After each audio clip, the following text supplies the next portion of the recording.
one of the things I really liked about this article, and one of, the key takeaways that I got from it, was making sure that you're appropriately utilizing it for kind of specific instances. And this idea of answering binary questions, that seemed a lot more practical to me, and something that I felt like, yes, I can do that, as opposed to just like, here's an ultrasound machine, diagnose this animal, right? I can answer, is there fluid there? Is there not fluid there?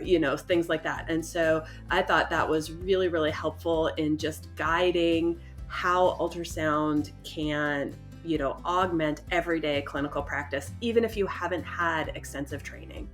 Yeah, I totally agree with you, Lissa. I think to me, ultrasound has always been very daunting because, like you said, it was not something that was that I ever had my hands on in school or have much training with. But I think the idea of these answering these binary yes or no questions, using it as a tool in that way, makes it feel much more approachable.